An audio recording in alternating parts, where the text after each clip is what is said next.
ជំរាបសួរប្រុសស្អាតស្រីស្អាតទាំងអស់គ្នាតួអ្នកទាំងអស់គ្នាមកដូចជាក៏ដោយឲ្យតែអ្នកទាំងអស់គ្នាមើលវីដេអូរបស់តូជីខ្ញុំអ្នកទាំងអស់គ្នាដឹងតែស្អាតតែម្ដងហើយខុសប្លែកជាងមុន180ដឺក្រេហើយថ្ងៃនេះខ្ញុំនឹងលើកយករឿងថ្មីមួយមកសម្ដែងជូនអ្នកទាំងអស់គ្នាដែលចំណងជើងសុំថាអានខ្លួនឯងទៅដែលខ្ញុំសូមដាក់ចំណងជើងជាភាសាខ្មែរថាការឆ្លងពីសម័យបុរាណមកសម័យទំនើបកុំឲ្យខាត់ពេលវេលារបស់អ្នកទាំងអស់គ្នាយូរចូលទៅកាន់សាច់រឿងរបស់យើងតែម្ដងទៅបើក្បាលនៃសាច់រឿងយើងបានឃើញបរិសម្នាក់ដែលកំពុងប្រយុទ្ធជាមួយបិសាចហើយបិសាចនោះបាននិយាយថានេះគឺជាថ្ងៃបញ្ចប់របស់ឯងហើយដែលបរិសម្នាក់នោះមានឈ្មោះថាលីអនខ្លាញក៏ជាទូប្រុសរបស់យើងផងដែរបិសាចនោះបានប្រើដុំភ្លើងយ៉ាងធំបាញ់មកកាន់ទូប្រុសរបស់យើងហើយទូប្រុសរបស់យើងក៏បានប្រើសិលតកទប់ទល់ជាមួយនឹងដុំភ្លើងមួយនោះក្នុងពេលដែលទប់ទល់នោះលីអនរបស់យើងក៏បាននិយាយថាខ្សែជីវិតរបស់ខ្ញុំមិនមែនគ្រប់គ្រងដោយដាច់បិសាចបេរឯងនោះទេបន្ទាប់មកលីអូរបស់យើងក៏បានប្រើវេទមន្តតកដាក់តាមជើងហើយបាញ់ទៅរកស្ដេចបិសាចក៏បានស៊ីមួយការវិវាហានោះហើយបិសាចថាមុនពេលដែលអាស្ដេចបិសាចនោះបានស្លាប់វាបាននិយាយថាលីអូឯងហើយអាស្ដេចបិសាចនោះក៏បានរលាយខ្លួនស្រាប់បាត់ទៅពេលដែលលីអូបានឃើញចឹងលីអូត្រូវបានតែសប្បាយចិត្តប៉ុណ្ណោះហើយលីអូរបស់យើងបាននិយាយថាបន្ទាប់មកគឺលេងមានការគំរាមកំហែងដល់ប្រជាជនទៀតហើយបន្ទាប់ពីការយកឈ្នះស្ដេចបិសាចមកលីអូរបស់យើងក៏បានក្លាយជាអ្នកប្រយុទ្ធដ៏អស្ចារ្យមួយរូបដែលប្រជាជនក៏រកហើយនឹងការសរសើរដែលបាននាំយកសន្តិភាពមកដល់ប្រជាជនគ្រប់រូបសាច់រឿងបានបង្ហាញថាលីអូរបស់យើងគឺនៅកន្លែងកុមារកំព្រាហើយគាត់បានរស់នៅកន្លែងនឹងពីទូចរហូតតតែធំតែម្ដងហើយយើងក៏បានឃើញលីអូចុះពីរទះសេះផងដែរបន្ទាប់មកក៏មានក្មេងស្រីម្នាក់ហៅលីអូថាបោប្រុសលីអូដែរក្មេងស្រីម្នាក់នោះពិតជាខ្ជូរមែនទែនណាបើហើយលីអូរបស់យើងក៏បានកលេចទៅបន្ទាប់មកលីអូបានអង្គុយចុះនិយាយជាមួយក្មេងស្រីនោះហើយក្មេងស្រីនោះបាននិយាយទៅកាន់លីអូថាតើអ្នកនឹងចាក់ចេញពីពួកខ្ញុំមែនទេលីអូបានតបថាត្រូវហើយខ្ញុំនឹងចាក់ចេញពេលដែលខ្ញុំចាក់ចេញសូមអ្នកធ្វើជាក្មេងល្អណាស់អូខេទេបន្ទាប់មកលីអូបានយកដៃអង្អែក្បាលក្មេងស្រីនោះហើយក្មេងស្រីនោះបានញ៉ាំរួចនិយាយថាខ្ញុំសង្ឃឹមថាពេលអ្នកត្រឡប់មកវិញអ្នកនឹងមករៀនវេទមន្តមកកាន់ខ្ញុំម្ដងទៀតសាច់រឿងក៏បានកាន់មកដល់រយៈផលដែរយើងបានឃើញបរិសុទ្ធពីរនាក់បានស្វាគមន៍ទៅកាន់លីអូរបស់យើងហើយលីអូរបស់យើងបានលោកចង្គង់ហើយនិយាយថាអ្នកដ៏ខ្ពង់ខ្ពស់អរគុណណាស់សម្រាប់ការរងចាំបន្ទាប់មកក៏បានឮសំឡេងនារីម្នាក់និយាយថាខានជួបគ្នាយូរហើយលោកលីអូនដែលព្រះនាងម្នាក់នោះមានឈ្មោះថាសេរ៉ាបន្ទាប់មកលីអូនក៏បានលើកដៃព្រះនាងនោះហើយយកមកថើបព្រះអង្គដែលមានរាងធាត់នោះបាននិយាយថាខ្ញុំបានកោះហៅគាត់ពេលរាជធានីមួយទៀតដើម្បីមកកន្លែងនេះហើយស្ដេចនោះបាននិយាយថាខ្ញុំបានជួយដំណឹងទៅព្រះនាងហើយព្រះនាងថានឹងមកដល់នៅពេលបន្តិចទៀតពេលដែលបានដឹងថាអ្នកមកដល់កន្លែងនេះបន្ទាប់មកលីអូរបស់យើងបាននិយាយទៅកាន់ព្រះអង្គថាអ្នកដ៏ខ្ពង់ខ្ពស់អ្នកហៅខ្ញុំមកទីនេះគឺសម្រាប់អ្វីបន្ទាប់មកស្ដេចនោះបានធ្វើជាកិត្តហើយនិយាយថាតាមសេកបាននិយាយថានៅមានរោងភ្នំដែលមានបិសាចលេចឡើងទៀតហើយយើងក៏បានដឹងផងដែរថាអបរោះដែលមានសអាចនោះមានឈ្មោះថាសេពេលដែលបានលើកអញ្ចឹងទូប្រុសរបស់យើងបានឆ្ងល់ជាខ្លាំងខ្ញុំបានសម្លាប់ស្ដេចបិសាចរួចទៅហើយហេតុអ្វីក៏មានរោងភ្នំដែលមានបិសាចនៅក្នុងនោះបានលេចឡើងទៀតបន្ទាប់មកស្ដេចនោះបានធ្វើជាក្អកថា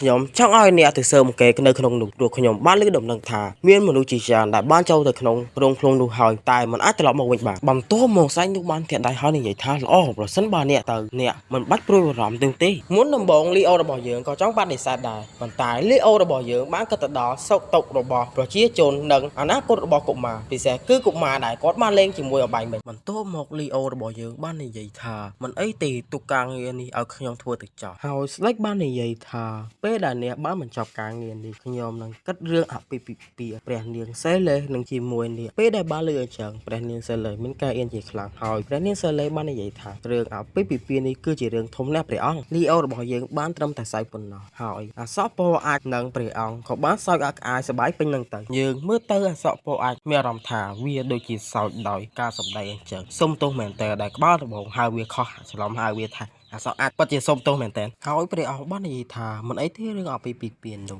អ្នកចាំធ្វើដំណើរទៅជាមួយសេងព្រោះសេងបានដឹងថារោងភ្នំដែលលេចឡើងហើយមានបិសាចនៅក្នុងនោះវានៅទីណាចាំស្អែកចាំអ្នកធ្វើដំណើរទៅជាមួយសេងទៅហើយព្រះនាងសេលេបាននិយាយទៅកាន់លីអូថាសូមថែរក្សាខ្លួនផងកាត់ចូលមកថ្ងៃស្អែកយើងបានឃើញលីអូកំពុងតែរៀបចំអីវ៉ាន់ដើម្បីធ្វើដំណើរបន្ទាប់មកយើងក៏បានលើសំឡេងព្រះរាជបុត្រសេងបាននិយាយថាសូមទោស សម្រាប់ការដែលធ្វើឲ្យអ្នករងចាំយូរហើយព្រះរាជបុត្រសេងបាននិយាយថាខ្ញុំរីករាយណាស់ដែលបានធ្វើការជាមួយអ្នកលោកលីអូបន្ទាប់មកលីអូបានចាប់ដៃព្រះរាជបុត្រសេងហើយនិយាយថាដូចគ្នាខ្ញុំពិតជារីករាយណាស់ដែលបានធ្វើការជាមួយអ្នកសាច់រឿងក៏កាន់មកដល់រោងភ្នំដែលពួកគេត្រូវស៊ើបអង្កេតហើយព្រះរាជបុត្រសេងបាននិយាយថាគឺវានៅក្នុងនឹងហើយលីអូបានតបថាមិនអីទេសូមអ្នកចូលប្រុងប្រយ័ត្នហើយពួកគេក៏បានចូលទៅដល់រោងភ្នំនោះទៅដែលយើងឃើញរោងភ្នំនោះមានដើមឈើអ្វីចម្លែកមែនទែនហើយលីអូបាននិយាយថាតើដើមឈើនេះមែនទេដែលបង្កគ្រោះថ្នាក់ដល់អ្នកមុនពេលដែលបានចូលមកដល់កន្លែងនេះព្រះរាជបុត្រសេងសូមប្រុងប្រយ័ត្នបន្ទាប់មកព្រះរាជបុត្រសេងក៏បានចាក់លីអូពីក្រោយជាមួយអាវុធដែលបញ្ចូលទៅដល់ជាតិពងពេលដែលព្រះរាជបុត្រសេងបានចាក់អញ្ចឹងហើយទូប្រុសរបស់ជាក៏នៅធម្មតាផងដែរហើយនិយាយទៅកាន់ព្រះរាជបុត្រសេងថាហេតុអ្វីបានជាអ្នកធ្វើបែបនេះព្រះរាជបុត្រសេងបានតបថានេះហើយគឺជាកន្លែងប្រហារជីវិតរបស់អ្នកព្រះនាងសេរាគឺជារបស់ខ្ញុំតែម្នាក់គត់ហើយខ្ញុំនឹងប្រាប់ថាពេលដែលអ្នកបានស្លាប់វាគឺជាអភូតហេតុនិងគ្រោះថ្នាក់លីអូបានតបថាវត្តខ្ញុំមិនចាប់អារម្មណ៍ជាមួយបុណ្យស័ក្តិនិងព្រះនាងសេរាទេសំខាន់ខ្ញុំធ្វើដើម្បីអនាគតក្មេងៗតែប៉ុណ្ណោះពេលដែលបានលឺអញ្ចឹងបន្ទាប់មក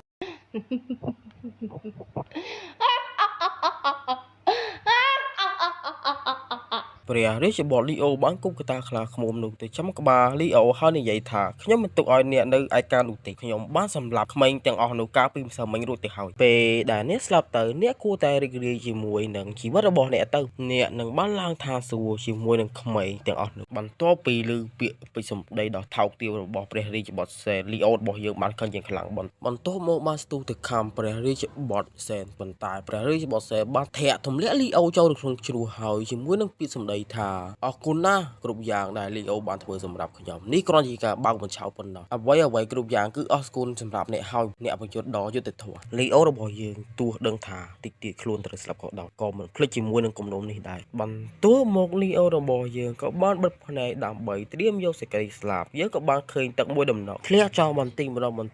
មកដល់រោងភ្នំខាងក្រោមបន្ទាប់មកលីអូរបស់យើងក៏បានបើកភ្នែកហើយនិយាយថាតើខ្ញុំនៅមានជីវិតមែនទេតែរឿងទាំងអស់នោះអត់លើមិនសំខាន់ទេសំខាន់ខ្ញុំនឹងរកផ្លូវចែកហើយទៅសោកសិទ្ធជាមួយព្រះរាជបុត្រផ្សេងខ្ញុំនឹងមិនបំភ្លេចរាល់ទង្វើរបស់ព្រះរាជបុត្រផ្សេងនោះទេហើយលីអូរបស់យើងក៏បានងើចេញពីទឹកហើយមើលទៅរោងភ្នំនោះនិយាយថាហេតុអ្វីបានជារោងភ្នំនេះធំបែបនេះខ្ញុំនឹងត្រូវរកផ្លូវចេញជាមុនសិនបន្ទាប់មកយើងក៏បានឃើញពន្លឺអ្វីស្វាយជះមកមុខលីអូរបស់យើងពេលដែលលីអូបានមើលទៅក៏ដឹងថាវាជាបិសាចបន្ទាប់មកលីអូរបស់យើងក៏បានប្រើ Fireball បាញ់ទៅបិសាចនោះស្លាប់បាត់ទៅពេលដែលបានស្លាប់បិសាចនោះរួចក៏មានផ្ទាំង Windows មួយបានលុបបង្ហាញថាវ៉ែសម្ងាត់ការកើតឡើងវិញនៃបិសាចដែរមិនចេះមានដែរកំណត់ចំនួនកំណត់ត្រូវឲ្យអ្នកសម្លាប់ឲ្យបាន1លានពេលនេះអ្នកសម្លាប់បាន1លើ1លានហើយពេលដែលលីអូរបស់យើងបានឃើញចឹងលីអូមិនដឹងថាវាគឺជាអ្វីនោះឡើយសំខាន់ពេលនេះគឺមានបិសាចមកពីក្រៅខ្នងមួយទៀតហើយលីអូរបស់យើងក៏បានប្រើ Fireball បាញ់វាស្លាប់មួយទៀតបាត់ទៅពេលដែលបាញ់វាស្លាប់ព្រាង Windows បានបង្ហាញថាអ្នកបានសម្លាប់2លើ1លានហើយលីអូរបស់យើងក៏បាននិយាយថាពេលដែលខ្ញុំបានសម្លាប់